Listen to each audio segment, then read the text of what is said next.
வகையான கொள்கை என்ற ஒன்று உண்டு.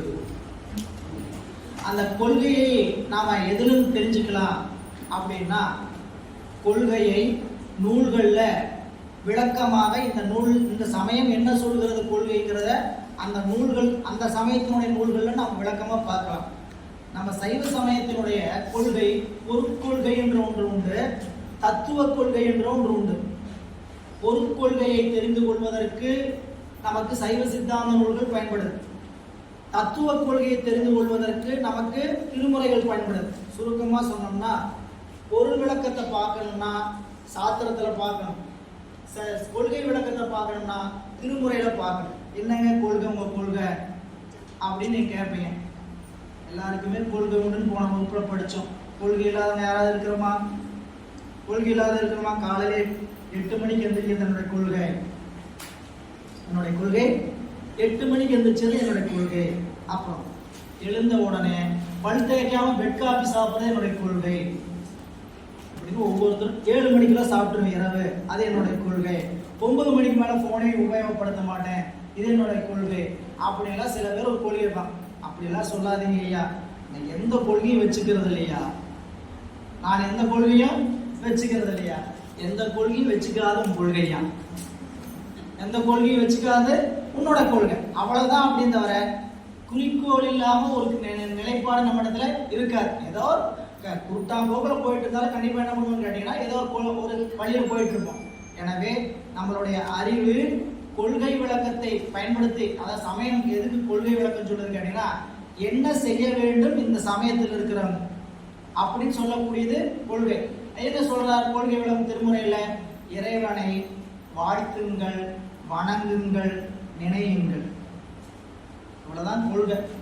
கொள்கை 3 தான், ரொம்ப கஷ்டம்லாம் இல்லை. என்னதுங்க? இறைவனை வாழ்த்தவும், வணங்கவும், நினைக்கவும். இதை 3 தவிர்த்து வேற எதுவுமே கிடையாது. வாழ்த்தவாயும் நினைக்க மடநெஞ்சும் தாழ்த்த சென்னியும் தந்த தலைவன். இப்படி இறைவனை கொள்கை ரீதியாக என்ன கொள்கை அப்படின்னு கேட்டா, வழிபாடு செய்யணும். எப்படி வழிபாடு செய்யணுங்கிறதுக்கு தான் திருமுறைகள். எப்படி எப்படிலாம் வழிபாடு செய்யலாம்னு காட்டினாங்க நாயன்மார்கள். திருமுறைகள்ல எப்படி இறைவனை வழிபாடு செய்யணும் காட்டியது திருமுறைகள். இன்னைக்கு பெருமானை போய் பூ போட்டு வழிபாடு செய்யுங்க, கூட்டி வழிபாடு செய்யுங்க, விளக்கேற்றி வழிபாடு செய்யுங்க, இப்படி நெறியை காட்டியது திருமுறைகள். சரி, நீங்க கொள்கையில என்ன சொல்றீங்க? இறைவனை வழிபாடு செய்யுங்கன்னு சொல்றீங்க. யார் செய்யணும்? உயிர்களாகிய நாம செய்யணும்னு சொல்றீங்க. ஏன் செய்யணும்னு சொல்றீங்க? எனக்கு இருக்கக்கூடிய இன்ப துன்பம்லாம் நீங்கி என்னைக்கு நிலையான ஆனந்தத்தை பெறணும்னு சொல்லிட்டு அதுக்கு வழிபாடு செய்யுங்கிறீங்க. ஏன் இப்ப நான் இன்ப துன்பத்துல இருந்து நீங்களுக்கு வேற வழி இல்லையானா? இல்ல. ஏன் நீ கண்ணு மாயை போன்றவற்றில் சுழன்றுட்டு இருக்கிற? இதுக்கான மூலப்பொருள் என்ன? ஆணவம். இப்படி ஒன்றை தொற்று ஒன்று தொட்டு அடுத்தது வரும். இறைவன் ஏன் நான் இறைவனை வழிபாடு செய்யணும்? முதல் கேள்வி. அது உயிர்களாகிய மனிதன் கொண்டு ஏன் வழிபாடு செய்யணும்? இரண்டாவது கேள்வி. இப்ப என்னென்ன வந்துருச்சு? இறைவன் ஒருத்தன் வந்துட்டான், உயிர்கள் என்ற ஒன்று வந்துருச்சு.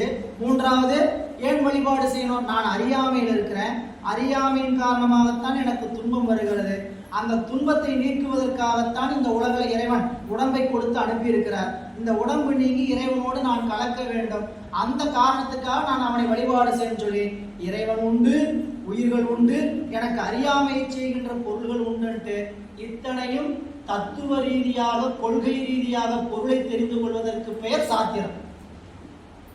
இல்ல, இந்த ஒவ்வொரு பொருளும் என்ன சொல்லுது? அப்படி சைவ சித்தாந்த சாத்திரம் நாம அறிமுக வகுப்புல பார்த்தோம். கொண்டிருக்கக்கூடிய பொருள்கள் எத்தனை பார்த்தோம்? 3. சைவ சித்தாந்தம் கொள்கின்ற பொருட்கொள்கை 3. என்னென்ன பொருள்? பாசம் என்று சொல்லக்கூடிய 3. இப்படி 3 பொருள். முப்பொருள் உண்மை, இதற்கு பெயர் முப்பொருள் உண்மை. என்னங்க முப்பொருள் உண்மை? வேற சமயங்கள்ல எல்லாம் அந்த முப்பொருள் உண்மை இல்லையா? இல்லை என்பதனால் தான் நம் சமயம் மேலான சமயம். ஒரு பொருள் கொள்கை உடையவங்க இருக்கிறாங்க. இருக்கிறது ஒரே பொருள் தான். என்ன பொருள்? பிரம்மம் மட்டும்தான் இருக்குது. இருக்கிறது பிரம்மம் மட்டும்தான். ஏகம் பிரம்மம். வேத வசனம் ஏகம் பிரம்மம். பிரம்மம் மட்டும்தான் இருக்குது. அப்ப இப்படி உட்கார்ந்துருக்கிறவங்களே யாரு? எனக்கு எல்லாம் பிரம்மம் தான். நீயும் பிரம்மம், நானும் பிரம்மம், எல்லாம் பிரம்மம். ஒரு விரிவுரையாளர் பாடம் நடத்திட்டு இருந்தார், என்ன போலவே வச்சுக்கோங்களேன். அவரு வேதாந்தத்தை பத்தி சொல்லிட்டு இருக்கிறார். ஏகம் பிரம்மம், எல்லாம் பிரம்மம் தான்ப்பா, நீயும் பிரம்மம் தான், நானும் பிரம்மம் தான். இறைவன்கிறவன் இப்படி பிரம்மப்பொருளை எல்லா இடத்துலையும் விரிந்து இருக்கிறான், நீ வேற நான் வேறல, எல்லாருமே கடவுள் தான் அப்படின்னு பிரம்மப்பொருள்னு சொல்லிட்டார். இதுல ஒரு மாணவன் நல்லா விளங்கிக்கிட்டான்னு என்ன பண்ணு கேட்டீங்கன்னா, வெளியே வந்த எல்லா பொருளையும் பிரம்ம பொருளாக பார்க்கணும், நம்ம யாரையும் தனித்தனியாக பார்க்கக்கூடாது, எல்லா பொருளையும் பிரம்ம பொருளாகவே பார்க்கணும்னு நினச்சிக்கிட்டு எல்லாம் பிரம்மம் எல்லாம் பிரம்மன் நினச்சிக்கிட்டே சுற்றிட்டு இருக்கிறான். ஒரு நாள் கடை வீதியில் ஒரு யானை மதம் கடித்து வருகிறது கோயிலான. என்ன பண்ணுறான், பிரம்மம் வருது பிரம்மம் வருது பிரம்மம் வருதுன்னு. யானை வந்து ஒரே தூக்கி போட்டு அடிச்சுட்டு போயிடுச்சு, கை காலம் உடஞ்சி போய் ஆஸ்பத்திரியில் படுத்துருக்கிறான். இல்லைங்களா, தன்னுடைய விரிவுரையாளர் வந்து மருத்துவமனையில் பார்க்குறாரு. ஏப்பா இப்படி யானை வருது, சத்தம் போட்டு வருது, நலம் முடிச்சு வருது, ஓரம் போக தெரியாதா அப்படின்னு. நீங்கள் தாங்க சார் சொன்னீங்க எல்லாம் பிரம்மம், அந்த பிரம்மம் இந்த பிரம்மத்தை என்ன பண்ண போகுதுன்னு நான் நினச்சேன் அப்படின்னு சொல்லி நினச்சேன்னு சொன்னேன். அதை சொன்னபோது அது பிரம்மம் நீ உணர்ந்தியா சரியா? அப்புறம் என்ன சொல்றாரு, வந்தவர் எதுக்காப்புல வர்றது நீ பிரம்மன், நீங்க எல்லாம் பிரம்மன் சொன்ன, வர்றது எதுல வர்றோம் பிரம்மம் நீ தெரிஞ்சுக்கிட்டியா அப்படின்னு சொல்லி அவர் ஒரு நகைச்சுவோ ஒரு அந்த கதையை சொல்லுவார். எனவே எல்லாம் ஏகம் பிரம்மம்னா அப்படின்னு என்னன்னு கேட்டீங்கன்னா, எல்லா பொருளும் கடவுள் தான்.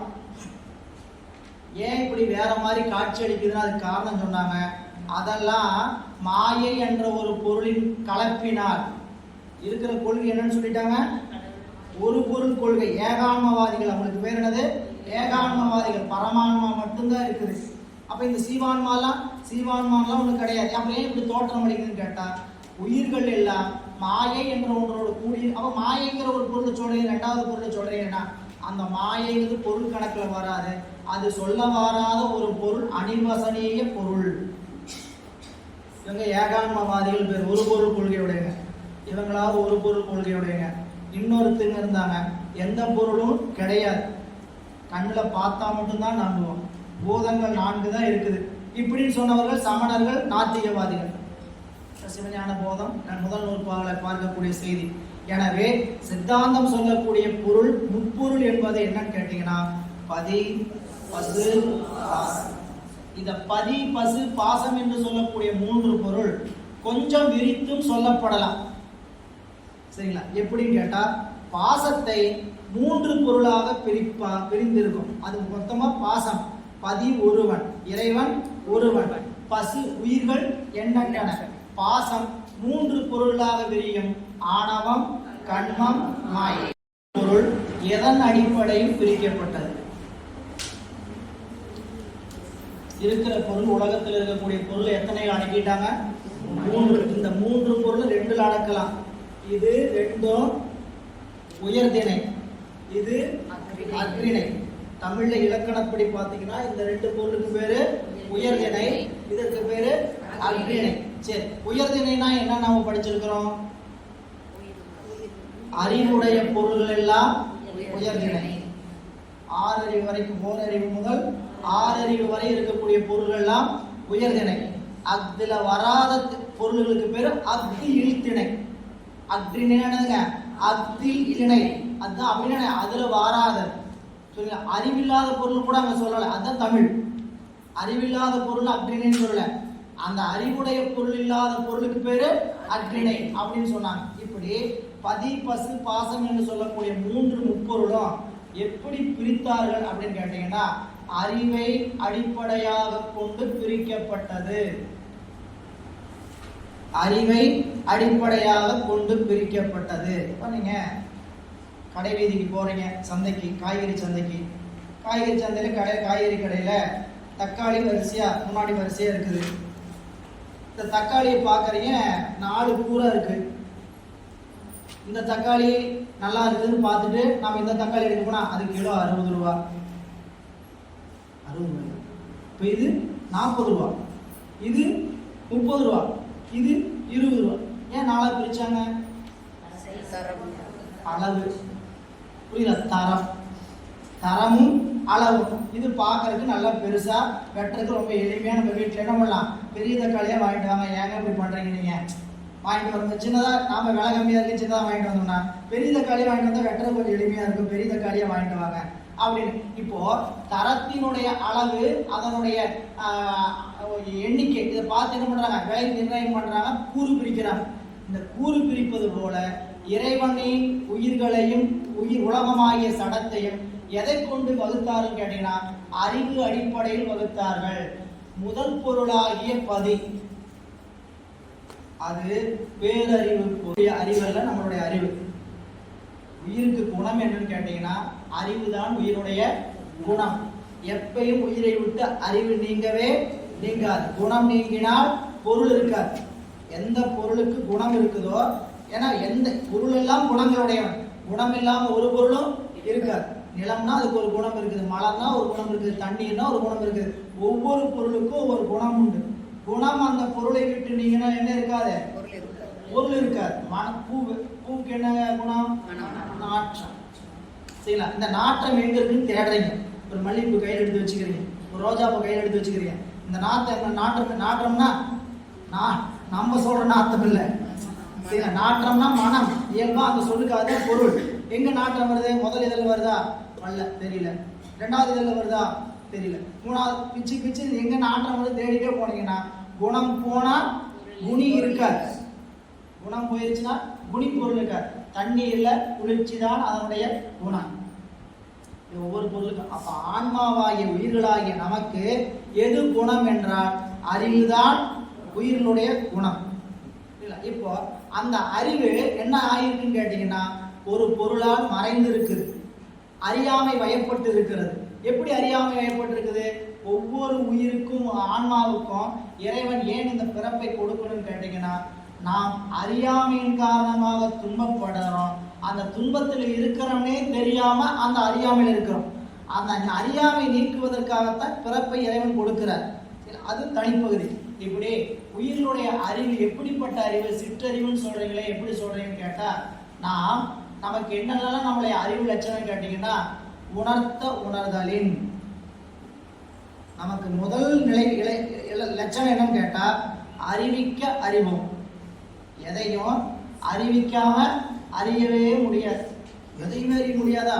நான் நினைச்சுக்கிட்டு இருந்தேன் எல்லாமே நான் தான் தெரிஞ்சுக்கிட்டு இருக்கேன், எல்லாமே நான் தான் தெரிஞ்சுக்கிட்டு இருக்கேன்னு நினைச்சிட்டு இருக்கிறேன்னா அத்தனையும் பொய்.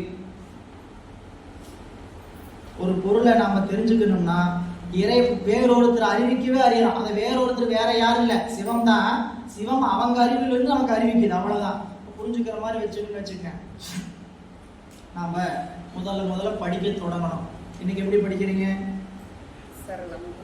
எப்படி படிக்கிறீங்க? நல்லா சரளமா படிக்கிறீங்க. தமிழ் படிச்சு பார்த்தீங்கன்னா தெரியும், கொடுத்தாதான் தெரியும் எவ்வளவு சரளம். சரி, தமிழ் சரளமா படிக்கிறீங்கன்னு வச்சுங்க. தமிழோ ஆங்கிலமோ படிக்கிறோம். இந்த ஆங்கிலம் தமிழ்லாம் படிக்கும்போது நான் அந்த புத்தகத்தை படிப்பேன்னு சொன்னேன். நானே படிக்கிறேன், ரொம்ப நல்லா அருமையா படிக்கிறேன்னு சொல்லுவோம். நானே சூப்பரா படிக்கிறேன், யாரையும் எனக்கு சொல்லிக் கொடுக்க வேண்டியது. அப்படியே படிக்க ஆரம்பிச்சோம். முதல்ல ஒருத்தர் ஆ போடுறதுக்கு சொல்லி கொடுத்தாங்க. இதுதான் ஆணு கையை பிடிச்சு சொல்லி கொடுத்தங்காட்டி தான் இன்னைக்கு இந்த இடத்துக்கு இருக்கிறோம். அறிவிக்கவே அறியும். உயிர் ஒரு செய்தியை அறிவிக்கவே அறியும். எவ்வளவு நுட்பமுடையவர்களாக இருந்தாலும் அவர்களுக்கு வேறொருவர் கண்டிப்பாக அறிவிக்க வேண்டும். இதுதான் உயிரினுடைய லட்சணம். நம்ம இதை நம்மளுக்கு அவ்வளவு நம்மள மோசமானவங்களாம் நினைக்காதீங்க. இது உயிரினுடைய லட்சணம். பூவுக்கு எப்படி மனம் லட்சணமோ அதுபோல உயிருக்கு லட்சணம் அறிவிக்கவே அறியும். அப்படி நான் அறிவிக்காமே அறியும்னா நாம் பெற்ற குழந்தையை நாமளே பெற்றோம் நம்மளால அறிந்து கொள்ள முடியாது. 10 மாதம் குழந்தை வயிற்றுலதான் இருந்தது. சரிங்களா? பிறந்து வெளியே வந்த உடனே அந்த குழந்தையை தாய் பார்க்கறதுக்கு முன்னாடி குழந்தைய மாற்றம் செய்து வேற குழந்தைய அந்த படுக்கையில வச்சிருந்தாங்கன்னா இந்த தாய் கண் விழித்து பார்க்கும்போது யாரைத்தான் குழந்தைய பார்க்கணும்? வேற குழந்தைய தான் பார்க்கணும். அந்த செவிலி வந்து இதுதான் உன் பிள்ளைன்னா தூக்கிட்டு வந்துட வேண்டியதான் மருத்துவமனையிலிருந்து. 10 மாதம் சரி அப்பதான் போயிட்டு போகுது. சரியா தெரியாது, மயக்கத்தில் இருந்தோம். நினைப்புல தானே இருக்கிறோம். நேருக்கு நேரு தானே குழந்தைய வச்சு தாளாட்டி பாடுறோம். பாடும்போது தாளாட்டி ஊட்டும் போது என்ன சொல்லி கொடுக்குறோம்? அம்மான்னு சொல்லு, அம்மான்னு சொல்லு. நீ அத்தைன்னு சொல்லி கொடுத்தீங்கன்னா அத்தைன்னு தான் சொல்லுங்க. அம்மான்னு சொல்லாம அத்தைன்னு சொல்லி கொடுத்தீங்கன்னா என்ன சொல்லியிருக்கோம்? அத்தைன்னு தான் சொல்லியிருக்கோம். நம்ம அறியக்கூடிய ஆற்றல் இருக்குதுன்னா எங்க அம்மா இவங்க தான், நான் 10 மாசம் இவங்க இடத்தா இருந்தேன் அப்படின்னு ஏதாவது அறிஞ்சிக்க முடியுமான்னு கேட்டா அறிவிக்கவே அறியும். சரி, அப்படி அறியும் போதாவது எல்லாத்தையும் ஒரு சேர அறியுமான்னு கேட்டா அறியாது. உயிர் ஒரு பொருளை ஒன்றொன்றாகத்தான் அறியும். ஒரு சேர அறிகின்ற ஆற்றல் நம்மகிட்ட இல்லை. என்னங்க ஒரு சேர அறிகிற ஆற்றல் இல்லை? நல்லா தானே தெரியுது எனக்கு. நீங்க பேசிக்கிட்டு இருக்கிறீங்க, நான் பார்த்துக்கிட்டு இருக்கிறேன், பேசுறதும் கேட்குது, பார்க்கறதும் தெரியுது, எல்லாம் ஒரு சேர தான் அறிகிறேன் அப்படின்னா கிடையாது. நம்மளுடைய கருவிகளுடைய வேகத்தின் காரணமாக அப்படி அறிந்து கொள்கிறோமே தவிர அது பின்னாடி நம்ம காட்சிகள் என்று சொல்லக்கூடிய வாயில் காட்சி, இந்திரிய காட்சி, மானத காட்சி, அந்த காட்சியெல்லாம் படிப்போம். அந்த காட்சியின் போது தெரிஞ்சுக்குவோம் நமக்கு அறிவு எப்படி வந்து சேர்கிறது. ஒரு சேர அறிகிற ஆற்றல் இல்லை. இன்னும் கொஞ்சம் புரியுற மாதிரி சொல்லணும்னு வச்சுக்கேன். படம் பார்த்துக்கிட்டு இருக்கிறீங்க, ஒரு திரைப்படம் பார்த்துட்டு இருக்கிறீங்க. இந்த திரைப்படத்துல அடுத்தடுத்த காட்சி வருது. இந்த காட்சி அடுத்த காட்சி வந்தோம்னா அதுக்கு முந்தின காட்சி ஞாபகம் இருந்ததா, அதுக்கு முதல் காட்சி ஞாபகம் இருக்குமான்னு கேட்டா வீட்டில் போய் நினைச்சீங்கன்னா முதல் காட்சி என்ன, இடைக்காட்சி என்ன, கடைக்காட்சி என்ன நினைச்சு பார்க்கலாம். எல்லாம் ஒரு சேர அந்த காட்சியில நினைவுக்கு இருக்குமானே இருக்காது. ஒரு சேர அறிய முடியாது. ஏற்கனவே அறிந்தவற்றை மறந்து புதிதாக ஒன்றை அறியுமே தவிர ஒரு சேர அறிகின்ற ஆற்றல் உயிரிடத்தில் இல்லை. இரண்டாவது லட்சணம். முதல் லட்சணம் என்ன? அறிவித்தால் தான் அறியும். இரண்டாவது ஒன்றொன்றாகத்தான் அறியும். மூன்றாவது ஒன்றை அறியும் போது ஏற்கனவே அறிந்தவற்றை மறந்துதான் அறியும். உயிரினுடைய லட்சணம் ஒன்றொன்றா அறிவிக்க அறியும், ஒன்றொன்றாகத்தான் அறியும், ஒரு சேர அறியாது. ஒன்றை அறியும் போது ஏற்கனவே அறிந்தவற்றை மறந்துதான் அறியும். அப்புறம் அறியும் போதும் முழுமையா அறியாது. இப்படிலாம் வச்சுங்க. இப்ப இங்க வாங்க, இலக்கணம் நிறைய இருக்குது, அது நூற்பால போகும்போது நிறைய படிச்சுக்கலாம். பசுக்கான சிற்றறிவு ஏன் சொன்னோம்? நீ அறியறவன் நீயே முழுசா அறிய மாட்டேங்கிற, யாரா சொல்லி கொடுத்ததான் அறிய. அப்போ அறிவு எப்படிப்பட்ட அறிவு? சிற்றறிவு. சரி, இதுக்கு ஆப்போசிட்டா இருக்கிற ரெண்டு பொருள் இருக்குது. அவரை விட்டுருங்க, பாவம், அவரை போய் டிஸ்டர்ப் பண்ணி அவரை கூப்பிட்டு தெரியுமா அவர் இருக்கிறாரா இல்லையா ஆராய்ச்சிக்குள்ள போக வேண்டாம். புரியல? இப்போ நமக்கு கூட கூட்டாளி ஒருத்தர் இருக்கிறார். யாருங்க? உலகம். உலகம் சடம். சரிங்களா? இந்த பாசம் என்று சொல்லக்கூடியது எதுன்னு கேட்டீங்கன்னா ஆணவம், கண்மம், மாயை. அது நமக்கு எப்படி காட்சியா இருக்குன்னு கேட்டீங்கன்னா உலகமாக இருக்குது, உடலாக இருக்கிறது. எப்படி இருக்கு? உடலும் உலகமா இருக்கு. இந்த உடலும் உலகமும் அறிவிச்சா அறியுமா? நாம் அறிவிச்சா அறியறோம் இல்ல. இந்த ரெண்டாவது மூணு கடைப்பொருளுக்கு வந்துருங்க. இடைப்பொருள் பார்த்துட்டோம், கடைப்பொருளுக்கு வாங்க. கடைப்பொருள் எப்படிப்பட்ட பொருள்? அறிவித்தாலும் அறியாது. நம்மளுக்கு என்ன இலக்கணம் படிச்சோமோ அந்த இலக்கணத்துக்கு ஆப்போசிட் ஒரு ஆள்கிட்ட போவாங்க. யாருங்க? பாசம், சடம். அவர் எப்படிப்பட்டவரு? அறிவித்தாலும் அறிய மாட்டாது. முதல் லட்சம் நம்மளோட பேரு என்னதுங்க? நாம முதல் அறிவிக்கவே அறிவோம், அது அறிவித்தாலும் அறியாது. இரண்டாவது என்ன சொன்னோம்? அறிவிச்சாலே அறியாதுன்னு சொல்லியாச்சு. அப்புறம் என்ன ஒன்றொன்றாக அறியறது? அறிவிச்சா அறியாது சடம் சொல்லியாச்சு. அப்ப ஒன்றொன்றா அறியும், ஒரு சேர அறியும். அந்த பேச்சுக்குள்ள இடம் இல்லை. அறிவித்தால் அறியாது. ஏங்க எப்படி சொல்றீங்க கேட்டா சடம் ஒருபோதும் எந்த பொருளையும் அனுபவிக்காத அறியாது. சரிங்களா? இப்போ இந்த மைக்கு 2 வருஷம் ஆச்சு வாங்கி. என்னாச்சு? எத்தனை பெரிய புராண வகுப்பு கேட்டிருக்கோம், எத்தனை திருவாசகம் முட்டல் பார்த்துருக்கோம், எத்தனை சித்தாந்தம் ஆரம்பிச்சிருக்கு. சரிங்களா? இது மாதிரி எத்தனை இடம் இருக்கும், எத்தனை மைக்கு இருக்கும். இதெல்லாம் தான் முதல் நாள் இருக்கு முத்தி அடைஞ்சிருக்கும். அறிவிச்சா அறியும்னா முதல் சடமா இருக்கக்கூடிய இந்த பொருள் தான் முதல் ஆகணும், முக்தி அடையும். அதனால இது ஒரு காலத்திலும் அறியாது. சரி, அப்போ ஒரு பொருள் அறிவிச்சா தான் அறியிட்டீங்க, ஒரு பொருள் அறிவிச்சாலும் அறியாதுட்டீங்க. அப்ப கண்டிப்பா அது ரெண்டுக்கும் ஆப்போசிட்டா ஒருத்தர் இருக்கணுமே. அவர் தான் டான். யாருங்க? அறிவிக்காமலே அறிவுவர், முற்றறிவு உடையவர். அவருக்கு பேரு சர்வ வியாபகம், அவருக்கு பேரு சர்வஞத்துவம், முற்றறிவு, பேரறிவாளன். எப்படி அப்படி சொல்றீங்க அப்படின்னு கேட்டா ஒவ்வொரு உயிரோடும் ஒவ்வொரு உலகப் பொருளோடும் நீக்கமறை இரண்டர கலந்திருப்பவன் இறைவன். அதை எப்படி நான் அறியறது? அதை எப்படி நான் அறியறது? நீங்க இப்ப இதுக்கு ரெண்டுக்கு இவ்வளவு விளக்கம் சொன்னீங்களே, இறைவன் தான் எனக்கு அறிவிக்கிறாங்கிறது எப்படி தெரியும்? இந்த கேள்வி வரணும். சரிங்களா? இது அறிவிச்சா அறிய மாட்டேங்குது என்ன பண்ணிட்டோம், பிராக்டிக்கலா பார்த்தாச்சு. இவரு அறிவிச்சாத்தான் அறிகிறாருன்னு நம்ம லட்சணத்தை வச்சு தெரிஞ்சுக்கிட்டாச்சு.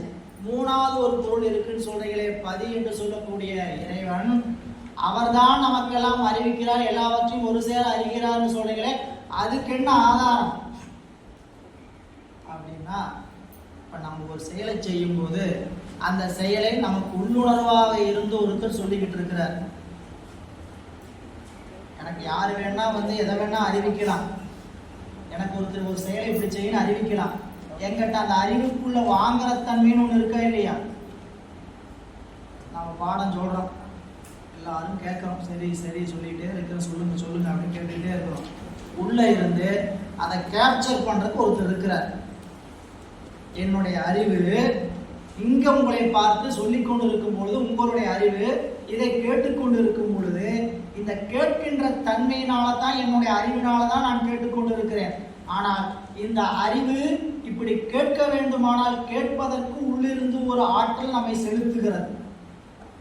செலுத்துதா இல்லையாங்கிறது நீங்க கண்கூடா படிக்கும் போது கேட்கும் போது, இப்போ என்னுடைய அறிவை கொஞ்ச நேரம் வேற பக்கம் திருப்பட்டும். நான் எப்பயுமே வகுப்புல சொல்றது உண்டு, ரொம்ப அருமையா வண்டி ஓட்டுவாருங்க, ரொம்ப பாதுகாப்பா வண்டி ஓட்டுவாருங்க, என்னாச்சுன்னு அந்த வினாடி என்னாச்சுன்னு தெரியலைங்க அப்படின்னு என்ன அர்த்தம்? அந்த நேரத்துல இறைவன் என்ன பண்றாருன்னு கேட்டா, அறிவை கவனம் திருப்புறார்.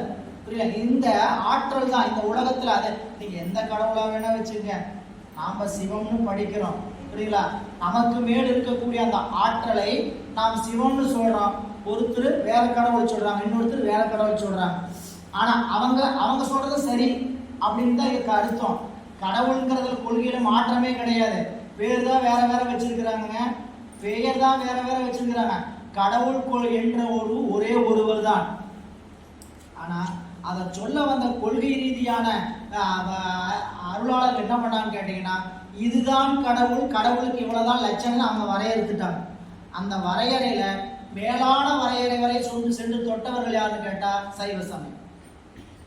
அப்படி இறைவன் என்பவன் அனுபவிக்கக்கூடிய பொருளை தவிர நாம் காட்சியினால் அறிவித்து காட்டக்கூடிய பொருள் அல்ல. எப்படி அனுபவத்துக்கு வரும்னு கேட்டீங்கன்னா, ஒரு பொருளை நாம் உணர்கின்ற பொழுது, ஒரு பொருளை நாம் காண்கின்ற போது, அந்த உணர்வோடும் காட்சியோடும் கலந்திருப்பவன் இறைவன்.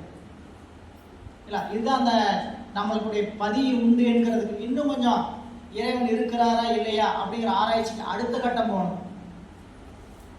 ஏன்னா நீங்க இதெல்லாம் சிவஞான போதம் படிக்கும்போது முதல் நூற்பால விரிவா படிக்க போறான். இங்க சும்மா இப்ப இந்த பொருள் இருக்கா இல்லையான்னு தெரிஞ்சாதான் நம்பிக்கை வரும் அடுத்த பாட சப்ஜெக்டை படிக்கிறதுக்கு. நீங்க எல்லாம் நாங்கெல்லாம் கடவுள் நம்பிக்கை இருக்கிறதுனால தானே நீ அங்க வந்திருக்கிறோம், சிவபெருமான் நம்பிக்கை இருக்கிறதுனால தான் நீங்க வந்திருக்கிறோம் அப்படின்னு நினைப்போம்.